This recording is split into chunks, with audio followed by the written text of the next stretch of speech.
बात बेबाक में आपका स्वागत है। मैं हूं प्रोफेसर देवेंद्र प्रसाद राय। आज मैं आपसे प्रेसिडेंट डोनाल्ड ट्रंप जो अपने देश के जनता के नाम संदेश दिए हैं उस पर बातें करूंगा। जनता के बहुत प्रतीक्षित जनता के नाम संदेश उनका प्रसारित हुआ। खोदा पहाड़ निकली चूहिया, कुछ नहीं बोले। पिछले कार्यकाल में 30,000 बार झूठ बोले थे। इस बार लगता है अपना ही रिकॉर्ड खुद तोड़ देंगे, 30,000 से ज्यादा झूठ बोलेंगे। अब कुछ उनका हम वानगी देखते हैं। उसमें उन्होंने कहा कि हम रिजाइम चेंज नहीं कहे थे। अरे शुरू में कहे थे कि रिजाइम चेंज करेंगे, अपने अनुसार वहां के चीफ को बनाएंगे। अब कुछ उसके पहले कहे, 2-3 दिन पहले तक कहते थे कि रिजाइम चेंज वहां तो वहां हो गया है। अब वह कह रहे हैं कि रिजाइम चेंज कहां बोले थे। अब देखिए, फिर उन्होंने कहा कि हमने पूरे नौसेना को ध्वस्त कर दिया है।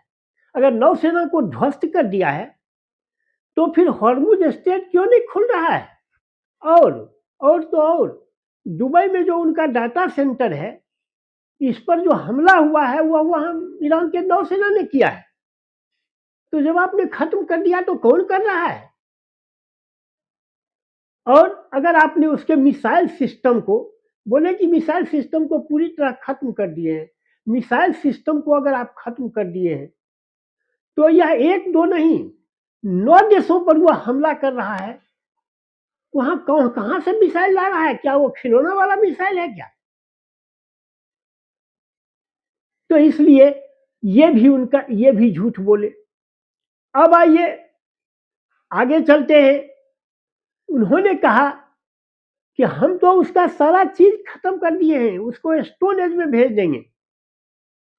और वह कह रहा है, ईरान कह रहा है कि इस युद्ध में किसी की जीत हो या हार, इस युद्ध में भले जीत जाए, लेकिन एक चीज जो खत्म हुआ है वह है अमेरिका का रसूख। सही बोला है कि अमेरिका का रसूख इस वार ने खत्म किया है।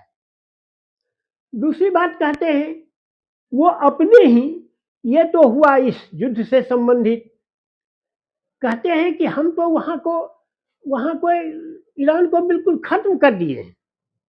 अब आइए, अपने देश के भी जो उनके युद्ध का विरोधी है उसको खत्म करने पर तुले हुए हैं।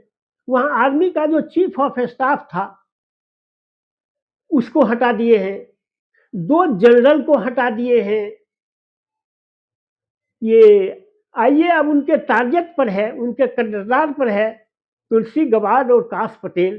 तुलसी गबार्ड जो उनके इंटेलिजेंस के हेड हैं और काश पटेल जो FBI federal bureau of investigation के हेड हैं, वह अब उनको हटाने पर तुले हुए हैं।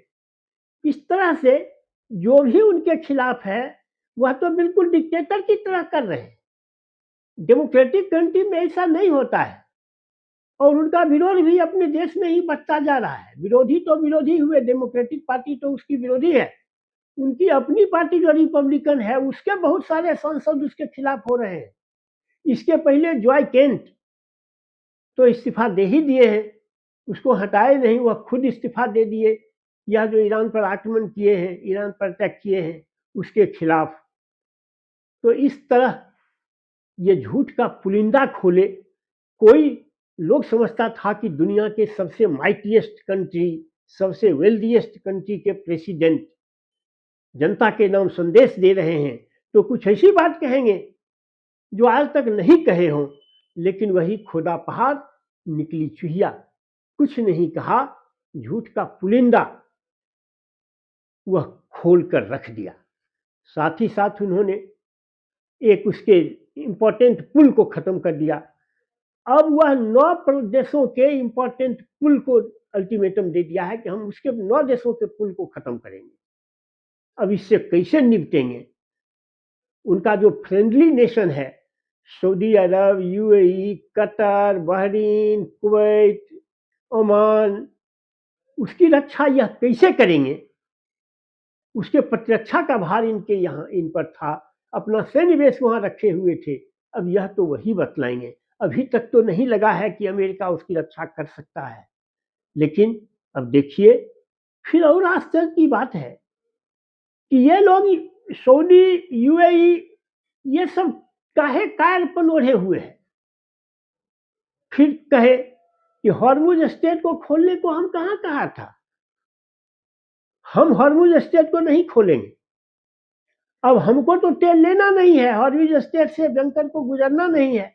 जिसके टैंकर को गुजरना है वो सोचे कि वहां कैसे हॉर्मुज स्टेट खुलेगा। हम हॉर्मुज स्टेट से पल्ला झाड़ लिए। पहले कहते थे खर्ग द्वीप पर अधिकार करेंगे, खर्ग द्वीप पर अधिकार होते ही हॉर्मुज स्टेट हमारे बस में आ जाएगा। लेकिन अब कह रहे हैं कि नहीं नहीं, हम खर्ग द्वीप, हॉर्मुज स्टेट से हम पल्ला झाड़ लिए। बस यही स्थिति है, यही राष्ट्र के नाम संबोधन किए। बस आज के वीडियो में इतना ही। अगर आपको मेरी बात पसंद आए तो इसे लाइक और सब्सक्राइब करें। Thank you very much.